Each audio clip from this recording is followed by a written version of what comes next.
The cease and desist is dated April. And Papoose'S and Claressa Shields really woke up, dusted off a 4-month-old legal document that went absolutely nowhere, and slid it back into the timeline like it was breaking news. Like y'all were not going to check the date. Like y'all were not going to notice that Remy Ma has been performing W.Y.F.L on stages all summer long, including a summer jam set where she stole the entire show, which is something that is legally impossible if a cease and desist actually held up. That is not a small detail. That is the whole story. Because what happened this week was not a legal maneuver, it was a PR stunt dressed up in legal stationery, and it was aimed at a woman who never once said either of their names on that record. A hit dog will holler, and baby, the hollering has been echoing for months. But here is the part nobody is connecting: the timing. This document did not resurface randomly. It resurfaced in the exact window where Claressa's fight promotion has flatlined, Ticketmaster telling a story no amount of Zeus network spin can cover, and in the exact window where Remy is reportedly loading up her next move. This is not about a song. This is about a coordinated attempt to smear a woman's name and silence her voice right before she ascends again, and it is about the machine behind that attempt, the fake executive titles, the burner account allegations, the slow-rolled divorce, the monetized humiliation campaign. And when we get to the part where I break down the actual legal math, the countersuit Remy could file tomorrow morning, the one that turns this whole stunt into an $8 million mistake, you are going to understand why this cease and desist was never a weapon. It was a white flag they tried to repaint as a sword. Drop your thoughts in the comments, hit like, and subscribe. Let's get into it. Now let me set the table properly, because if you are just tapping into this saga, you need to understand how deep this rabbit hole actually goes. Remy Ma and Papoose'S were hip-hop's ride-or-die couple for 15 years. The man famously held her down through a 6-year prison vid. They renewed vows on television. They had the golden child. They were the love and hip-hop fairy tale. And then in 2024, the whole thing combusted in public when Remy exposed text messages revealing Papoose'S relationship with Claressa Shields, the undefeated, 2-time Olympic gold medalist, self-proclaimed GWOT of women's boxing, while, and this is important, still being legally married to Remy. Not separated and finalized. Legally married. And as of this recording, reports still indicate that marriage has not been officially dissolved by a judge's signature, which means everything you are watching is happening inside a marriage that one party refuses to legally close. Remy has said publicly on her Instagram Live, in interviews, that she is waiting on the divorce to be finalized, that she even offered to cover legal fees to move it along. Read that again. The wife is offering to pay to be set free, and the husband who moved on publicly with a whole new relationship is the one slow-walking the paperwork. That is not a man trying to leave. That is a man trying to keep leverage. So fast forward. Remy does what a rapper does. She puts her life in the music. Out comes W.Y.F.L, Y.U.F. ****ing lying, a diss record aimed squarely at the situation. And here is the critical legal detail that this entire video hinges on. She never says their names. Not Papoose'S. Not Claressa. Not once. It is bars, subliminals, and energy. The exact same craft hip-hop has run on for 50 years. And the response to that record was not bars back. It was, reportedly, a cease and desist, a lawyer's letter demanding she pull the song, drafted back in April, roughly a week and change after the song first made noise. Pap's side of this, reportedly, is that the lyrics disparage him and Claressa. Remy's side of this is that she kept doing exactly what she was doing, performing the record, doing interviews, sitting with Angie Martinez, living her life. And that the fact that nothing stopped is the receipt that tells you everything about how that April letter actually landed. It didn't. And yet this week, on August 13th, that same stale document gets circulated to blogs like it just happened, framed like active legal warfare, right as Claressa has a fight to sell that is allegedly not selling, and right as Remy has been teasing new music. So the question that drives everything we are about to unpack is simple. If the legal move failed in April, why re-release the paperwork in August? Who benefits from the headline when the substance is dead? And the answer, when we lay it all out, is going to make this look less like a legal strategy and more like what it actually is, a desperate, coordinated smear campaign from two people who thought the audience was too dumb to read a date. Let's start with what we can all see with our own 2 eyes, because the surface evidence alone is damning. Exhibit 1. The document itself. Hollywood Unlocked and other outlets circulated the cease and desist as if it were fresh legal action, but the date on the paperwork says April. This is not my opinion. This is not fan fiction. The date is printed on the very document they are using to generate headlines. And think about what that means functionally. A cease and desist that actually works produces a result. The song comes down, the performances stop, radio gets nervous. None of that happened. Not one piece of it. Exhibit 2. Remy Ma has been performing this record for months. We are talking multiple shows, multiple cities, and most visibly, Summer Jam, the biggest stage in New York hip-hop, where by all accounts she walked out, ran her catalog, and performed in front of tens of thousands of people while this supposedly active legal threat hung over her music. You do not do that with a live injunction breathing down your neck. Radio stations, promoters, and festival legal teams are the most risk-averse people in entertainment. If there were a real, enforceable legal cloud over that record, there is no universe where it keeps getting performed on marquee stages deep into the summer. The performance schedule is the court ruling. Exhibit 3. Claressa's own behavior, which might be the most self-incriminating piece of surface evidence in this entire saga. The moment W.Y.F.L dropped, this woman responded bar for bar, not with a boxing reference, not with a shrug, but with coordinated Instagram posts matching the lyrics. Remy raps about a two-seater. Here comes Claressa posting in a two-seater Corvette. Remy mentions not being bad enough. Claressa is suddenly posting up with Easy the Block captain wishing him happy birthday. Every single line got a visual response within days. Now, I am not a lawyer, but let me ask y'all a question that the lawyers apparently never asked Claressa. If the song is not about you, if there are no names in it, if it is legally clean, why are you publicly confirming every bar applies to you? She did not just holler. She hollered in 4K, with a caption. That is not defending yourself against defamation. That is co-signing the identification. She turned a hit dog will holler into a content strategy. And Exhibit 4, the fight. The entire reason this old document needed new life. Claressa has a fight to promote, and by every visible metric, the promotion is struggling. The card has reportedly been reshuffled. The network situation has people raising eyebrows. The celebrity push looks increasingly manufactured. And when your ringwalk headliner is an artist whose album is not on the charts while actual Atlanta royalty sits unbooked in the same city, people notice. The clips from her press run that actually travel are never about boxing. They're about Remy. Every viral moment of this entire promotional cycle has been Remy adjacent, unprovoked. So when you look at the surface, the stale document, the uninterrupted performances, the bar-for-bar confession by Instagram, and a fight that needs oxygen, the picture is already clear.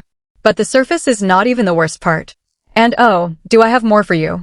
Because everything I just showed you is what they did in public. Wait until we get into what was allegedly happening behind the accounts, behind the blogs, and behind that little Pinocchio post Pap thought was cute.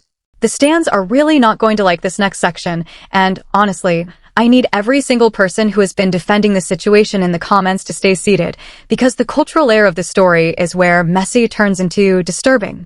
Let's talk about the people around this situation, because that is where the story gets darker. Start with Papoose'S himself.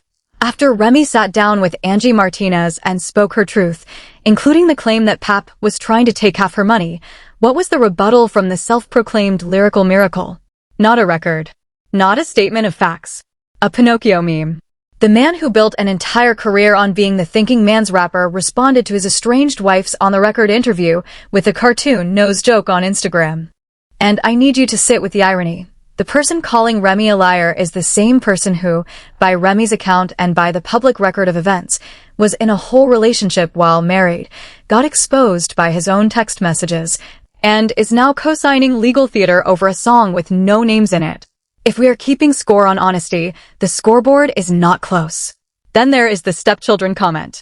Claressa went on record, this was just in the last stretch of this saga, referring to all of Pap's children as her stepchildren. All of them. Which includes the golden child. A child she has reportedly never met. A child whose mother she is allegedly on burner accounts saying unthinkable things about. And she fixed her mouth to claim stepmother status over a child inside a marriage that, again, is still legally intact because her boyfriend will not sign the papers. Does everybody understand how invasive that actually is? That is not a girlfriend staking a claim. That is someone performing ownership over a family she has never sat in a room with. Now, the burner account allegations, and I want to be careful here, this is alleged. This has been reported and discussed across the commentary space, but it is alleged. The claim is that accounts traced back to Claressa's orbit were saying genuinely disturbing things, including wishing harm on Remy and expressing that she wished Remy had not survived the pregnancy with the golden child. If even a fraction of that is true, we are not talking about a love triangle anymore. We are talking about an obsession. And this is where I have to give the counterargument its moment, because I do actually think about this stuff. Some people will say, well, every celebrity has fake pages, burner allegations are impossible to prove. And Claressa is an elite athlete who doesn't need to stalk anybody. And on paper, sure, that sounds reasonable. Except the pattern does not need the burners to be real to be damning, because the documented, on her own verified account behavior tells the same story. This is the same woman who claimed she did not know who Papoose'S was, did not know he was a rapper, did not know the situation, while being a documented love and hip-hop viewer, while having allegedly been in Remy's DMs calling her sis, liking her posts, tracking her whereabouts. Oh, you're in Vegas, you're not home. That is not a stranger. That is a study. And now look at the aesthetic mirroring. Remy performs in red hair for years. Claressa said on a live stream she does not even like red hair on herself, and suddenly there she is in red. Remy hits stages with Swarovski-drenched denim, real stones, and within weeks Claressa finds some bling for her jeans too. A two-tone red and black wig shows up on Claressa's head in the middle of all this. Individually, each of these is nothing. Stacked together, across 18 months, it is a portrait of someone who does not want to beat the woman, she wants to be the woman. And culturally, the community sees it. That is why the viral clips are never her boxing talk. The culture has already voted on who the main character of the story is, and it is not the cosigner. But even all of that, the memes, the stepchildren claim, the alleged burners, the cosplay is still not the deepest layer. Because now we have to leave the gossip blogs and walk into the machinery. Can we have the real conversation now? Because here is the gear shift, and this is the part of the video where I need your full attention. None of this, not the cease and desist, not the interviews, not the red hair, is actually about feelings.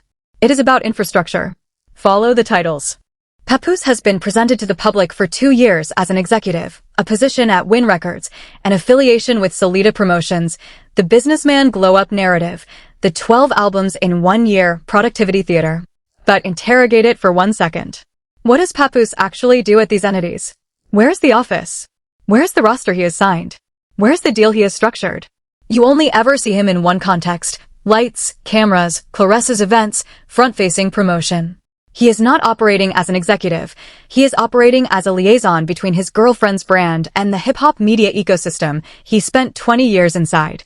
His actual function in this machine is access. He is the bridge that routes rap blogs, rap interviews, and rap credibility toward a boxing promotion that cannot generate organic interest in the culture.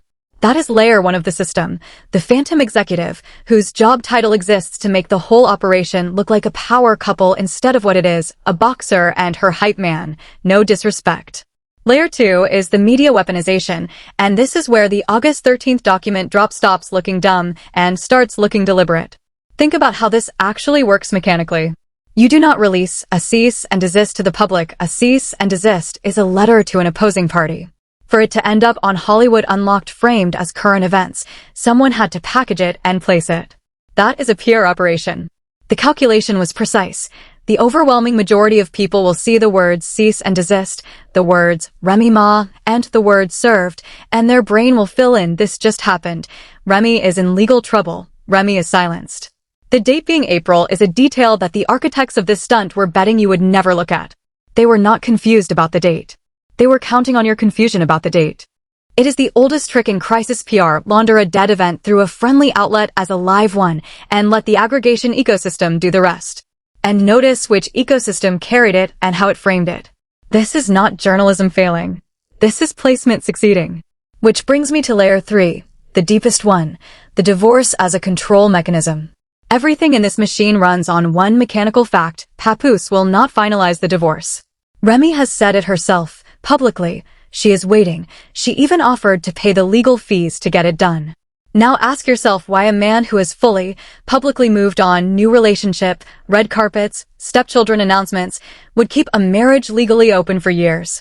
Because as long as the marriage is open, Every Remy success is potentially community property adjacent, every interview she gives is litigation material, and every move she makes exists under the shadow of unsettled claims. The divorce is not delayed by paperwork. The divorce is the leverage. The cease and desist was not about a song, it was about establishing a paper trail of harm that lives inside that open marriage. And the August re-release of the April document? That is the same strategy at the PR level. Keep the cloud over her head during the exact window she is about to drop music.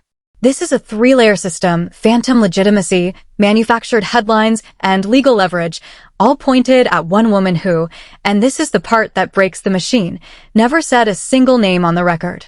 Do you understand now why they needed you to not check the date? And that brings us to the part of this video that I have been building toward since the first second, the truth bomb, the thing that reframes every piece of evidence we just walked through.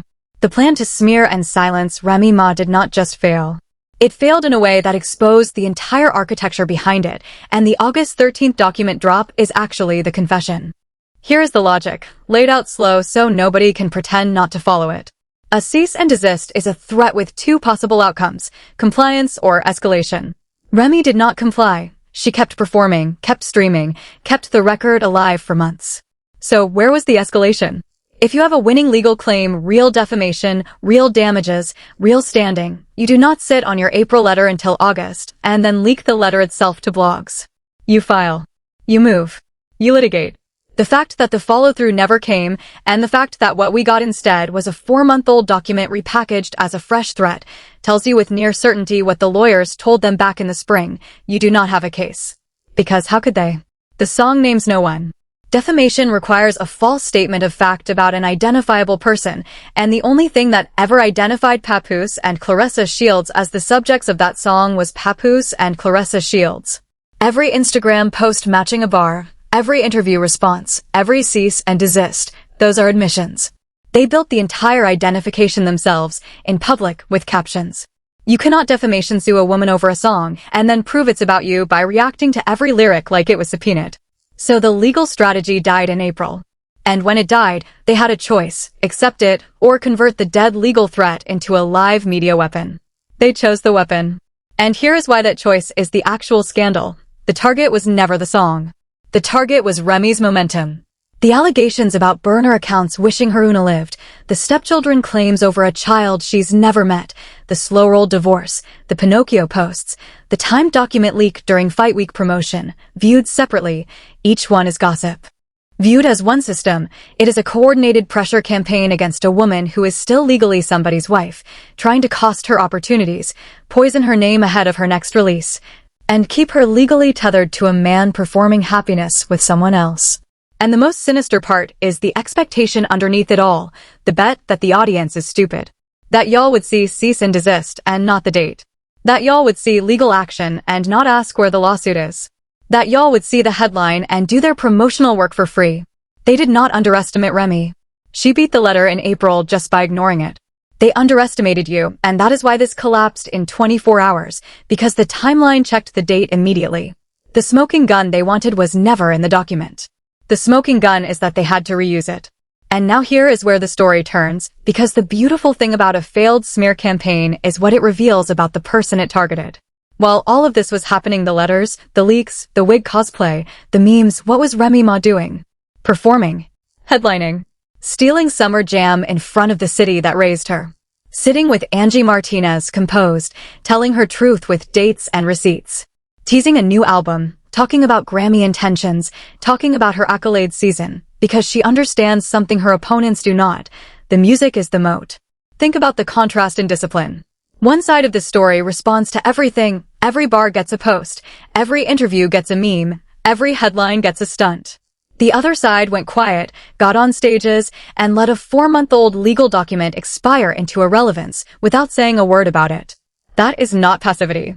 That is the confidence of someone who knows where the bodies aren't buried. She never said their names not because she was scared, but because she was smart. She made a record airtight enough that the only way to claim injury from it was to confess to it, and they confessed, over and over, for months, on their own verified accounts. And now look at the board. The cease and desist is exposed as a rerun. The fight still needs the promotion that only Remy's name seems to generate. Every viral clip from Claressa's entire press run is a Remy clip. The divorce leverage cuts both ways now, because if Remy decided to get aggressive, and this is my analysis, my opinion, the countersuit math is staggering. Defamation claims built on 2 years of public statements and, depending on residency. States like North Carolina still have alienation of affection on the books, a tort designed for exactly this fact pattern. I'm not saying she should or shouldn't. I'm saying the arsenal is hers now, not theirs. One side of this story makes noise that evaporates in a news cycle. The other makes moves that compound. While the co-signer is hunting wigs and the phantom executive is hunting headlines, Remy is hunting a Grammy. The right person is winning, not because the universe is fair, but because she never once let them drag her off the chessboard. And y'all, this is only the beginning, so let me tell you exactly what to watch for. First, the album. Remy has been teasing the next project. She mentioned end of summer timing herself, and if she moves it up, if a record drops into the middle of this news cycle while the cease-and-desist story is still hot, that is checkmate in real time. And you will want to be here when it happens. Second, the divorce.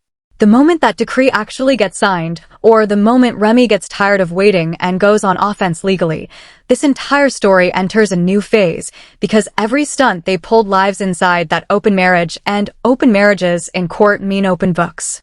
Watch both of those fronts, because one of them is going to break soon, and I will be breaking it down the minute it does. If you made it to this point in the video, you are built different.